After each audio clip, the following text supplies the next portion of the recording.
Hey guys, हम पदार्थ विज्ञान का सेकंड पेपर पढ़ रहे हैं जो कि एनसीईआरटी सिलेबस के अकॉर्डिंग है।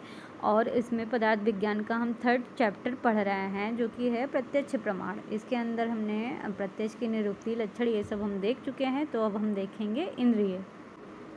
तो बात करते हैं इंद्रियों के लक्षण की। तो क्या होता है,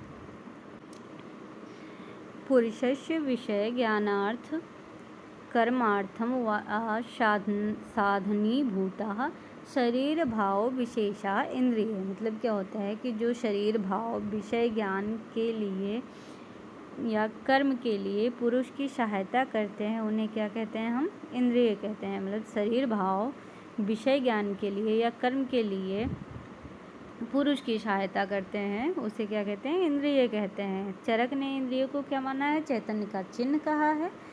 और क्या बताया है, चरक ने इंद्रिय को भौतिक माना है। फिर बात करते हैं कि सांख्य दर्शन ने इंद्रियों को क्या कहा है, तो अहंकारिक कहा है। और सुश्रुत ने भी एक स्थान पर इंद्रियों को अहंकारिक माना है, लेकिन अन्य स्थानों पर इंद्रियों को भौतिक माना है। फिर बात करते हैं इंद्रिय के भेद की। तो 3 होते हैं, ज्ञान इंद्रिय, इसी को हम बुद्धि इंद्रिय कहते हैं, कर्म इंद्रिय, उभय इंद्रिय। इंद्रियों की संख्या की बात करें तो 11 होती हैं। कौन सी, 5 ज्ञान इंद्रिय होती है, 5 कर्म इंद्रिय होती हैं, 1 उभय इंद्रिय होती है मतलब मन। अब बात करते हैं 5 ज्ञान इंद्रिय की। तो कौन कौन सी होती हैं हमारी, तो क्या हो गया, कर्ण हो गया, त्वचा हो गया, नेत्र हो गया, रचना हो गया और घ्राण, ये हमारी क्या हो गई, ज्ञान इंद्रिय 5 हो गई। और इनके विषय कौन से होते हैं, तो शब्द, स्पर्श, रूप, रस और गंध, ये इनके क्या होते हैं, विषय होते हैं ज्ञानेंद्रियों के। अब बात करते हैं 5 कर्मेंद्रिय की। तो कौन कौन से होते हैं, तो वाक को वाणी कहते हैं, पाड़ी मतलब हाथ होता है, पाद मतलब पैर होता है, पायु मतलब गुदा होता है, उपस्थ मतलब क्या होता है, हमारा मूत्र इंद्रिय होता है।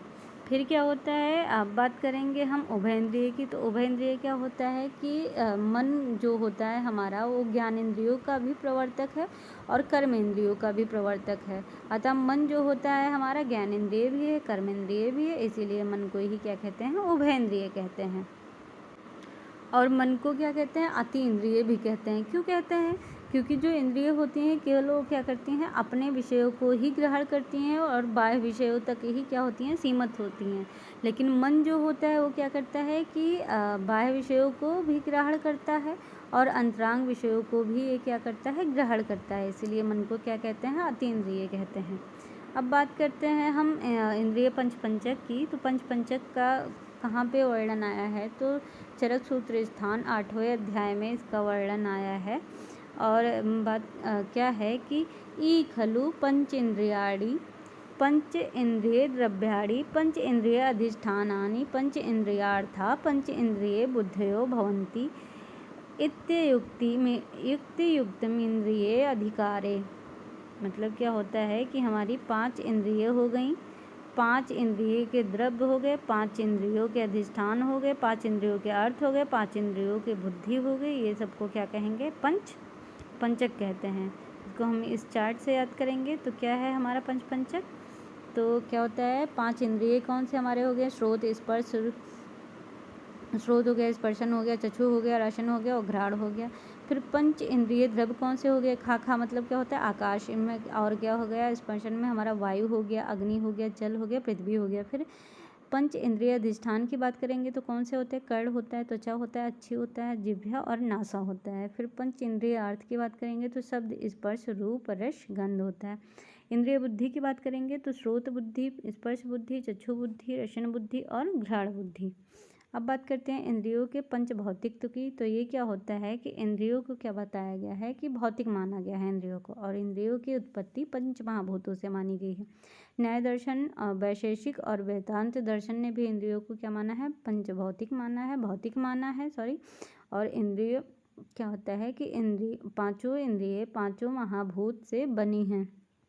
फिर भी पांचों इंद्रियों क्रम से एक एक महाभूत की अधिकता से युक्त है। मतलब बताया गया है कि जो पांचों इंद्रिय होती हैं वो पांचों महाभूत से मिलकर बनी होती है, लेकिन इनके अंदर भी क्या होता है, क्रम से एक एक महाभूत की अधिकता होती है। और जिस महाभूत की जिसके अंदर अधिकता होगी, प्रधानता होगी, उसी इंद्रियों से क्या होगा, उसको निष्पन्न माना जाएगा। जैसे क्या होता है कि श्रोत इंद्रिय में क्या होता है, आकाश महाभूत की अधिकता हो गई, त्वक इंद्रिय में वायु की, चक्षु में अग्नि की, रसन में जल की और घ्राण में पृथ्वी महाभूत की अधिकता होगी। तो जिसमें जिस महाभूत की अधिकता होगी उसी के नाम से वह जानी जाएगी, कही जाएगी। अब बात करते हैं इंद्रियों के तुल्योनित्व की। तो ये क्या होता है, इसमें क्या होता है कि तुल्योनि होने से अपने अपने महाभूतों से आश्रित रहने वाले इंद्रिय इंद्रियार्थ का ही ग्रहण करती हैं। मतलब क्या होता है, इंद्रिय जो होती हैं तुल्योनित तो होती हैं, तुल्योनि होने से ये क्या करती हैं, अपने अपने महाभूतों से आश्रित रहने वाली इंद्रियां क्या होती हैं, इंद्रियार्थ का ही ग्रहण करेंगी। एक महाभूत से उत्पन्न हुई इंद्रिय दूसरे महाभूत से उत्पन्न होने वाले इंद्रियार्थ को कदापि ग्रहण नहीं करेगी। मतलब बताया गया है कि एक इंद्रिय से एक क्या होता है कि जो एक इंद्रिय होती है, जैसे चक्षु है, तो वो केवल देखने का काम करेगी, सुनने का काम नहीं करेगी। वो केवल अपने ही विषय को ग्रहण करेगी, किसी दूसरे के विषय को ग्रहण नहीं करेगी। फिर क्या है, जैसे कि बताया गया है, आकाश महाभूत से उत्पन्न हुई श्रोत इंद्रियां आकाश से उत्पन्न होने वाले शब्द रूप इंद्रिय को ही ग्रहण करती है, वे रूप को ग्रहण नहीं कर सकती हैं। अब बात करते हैं इंद्रिय प्राप्य कारित्व की। ये क्या होता है, तो इसके अंदर क्या है, इंद्रियों को अपने अपने विषयों से सन्निकर्ष होता है। मतलब इंद्रिय जो होती हैं उनका अपने अपने विषयों से सन्निकर्ष होता है। इंद्रियों का इंद्रिय अधिष्ठान से निकलकर अपने विषयों का ज्ञान कराना इंद्रिय प्राप्य कारित्व कहलाता है। मतलब इंद्रियों का इंद्रिय अधिष्ठान से निकलकर, इंद्रिय जो होती हैं उनका इंद्रिय अधिष्ठान से निकलकर अपने विषयों का ही ज्ञान कराना क्या होता है, इंद्रिय प्राप्य कारित्व कहलाता है। फिर क्या होता है, जैसे कि बताया गया है कि चक्षु प्रत्यक्ष में देखा जाता है कि चक्षु इंद्रिय अपने इंद्रिय अधिष्ठान नेत्र गोलक से निकलकर अपने विषय तक जाती है। मतलब बताया गया है कि जो चक्षु इंद्रिय होती है वह अच्छी गोलक से निकलकर जाती है और अपने विषय तक जाके उसको ग्रहण करती है।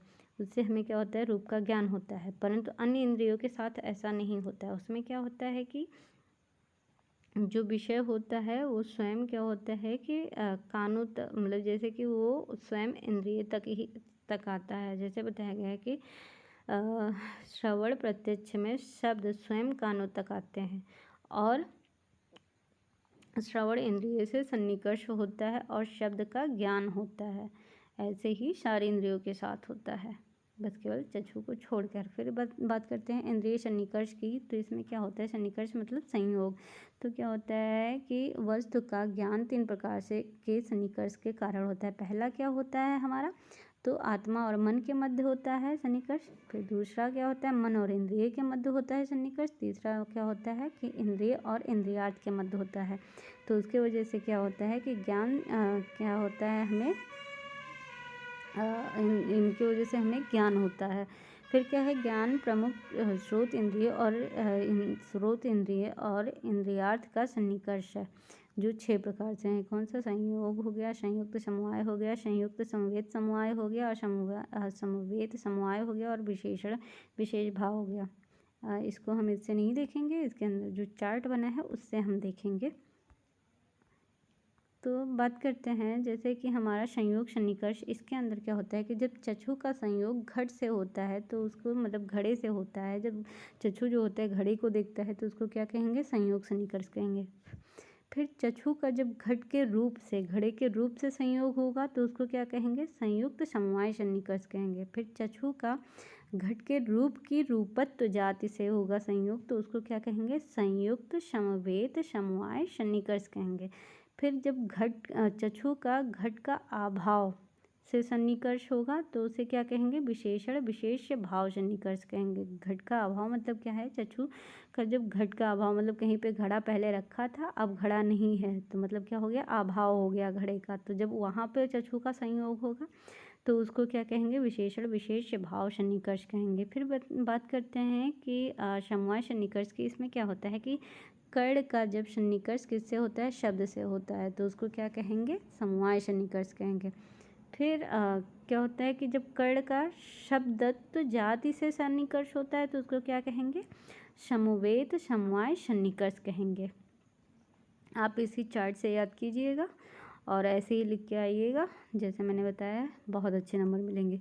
फिर बात करते हैं त्रयोदश कारण की। तो क्या होते हैं कि ज्ञान उत्पत्ति के साधन को क्या कहते हैं, हम कारण कहते हैं। कितने होते हैं, 13 होते हैं। कौन कौन से, तो हमारे क्या हो गए, 5 ज्ञानेंद्रिय हो गई, 5 हमारी कर्मेंद्रिय हो गई, और क्या हो गया हमारा महान हो गया, अहंकार हो गया, मन हो गया। ये हमारे 13 क्या हो गए, 13 जो हो गए हमारे त्रयोदश करण हो गए।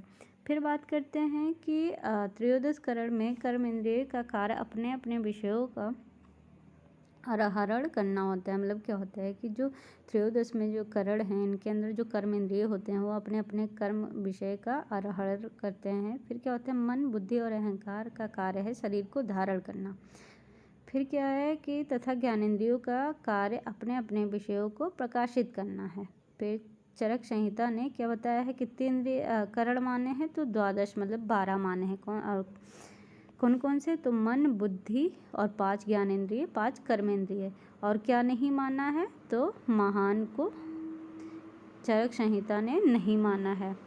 फिर बात करते हैं कि 5 ज्ञानेंद्रिय और 5 कर्मेंद्रियों को क्या बताया गया है, बाह्य कारण बताया गया है। मन, बुद्धि और अहंकार को क्या बताया गया है, अंतःकरण बताया गया है। इसको ध्यान रखिएगा। अंतःकरण की प्रधानता की बात करें तो क्या होता है, तो क्या है, बाह्यकरण से अंतःकरण क्या होता है, प्रधान होता है। अंतःकरण की प्रधानता निम्न बातों से सिद्ध की जा सकती है। जैसे क्या है कि बाह्य कारण स्वतंत्र रूप से अपने विषयों को ग्रहण नहीं कर सकता है। जो बाह्य कारण होता है वो स्वतंत्र रूप से क्या करता है, अपने विषयों को ग्रहण नहीं कर सकता है। उन्हें ज्ञान प्राप्त करने के लिए मन की सहायता की आवश्यकता होती है, लेकिन अंतःकरण में ऐसा नहीं होता। अंतःकरण स्वतंत्र रूप से अपना कार्य करते हैं, और अंतःकरण जो बाह्यकरण होते हैं वो स्वतंत्र रूप से अपना कार्य नहीं करते हैं। फिर क्या होता है हमारा बाह्य इंद्रिय केवल वर्तमान का ज्ञान कर सकते हैं। मतलब जो बाह्य इंद्रिय होते हैं वो केवल वर्तमान का ही ज्ञान कर सकते हैं, लेकिन जो अंतःकरण होते हैं वो क्या करते हैं, तीनों कालों का, मतलब भूत, भविष्य, वर्तमान, इन तीनों कालों का ज्ञान कर सकते हैं। फिर क्या है कि संकल्प, अध्योषाय और अभिमान क्रमशः मन, बुद्धि और अहंकार की क्या है, वृत्ति होने से इनका क्या कहते हैं, करण प्रधान होता है, अंतःकरण प्रधान होता है। मतलब क्या है, संकल्प, अध्योषाय और अभिमान, ये क्या होते हैं, क्रम से मन, बुद्धि और अहंकार की ये क्या होते हैं, वृत्ति होने से अंतःकरण क्या होता है, प्रधान होता है। तो हमारा चैप्टर यहीं पे ख़त्म हुआ, प्रत्यक्ष प्रमाण। Thank you.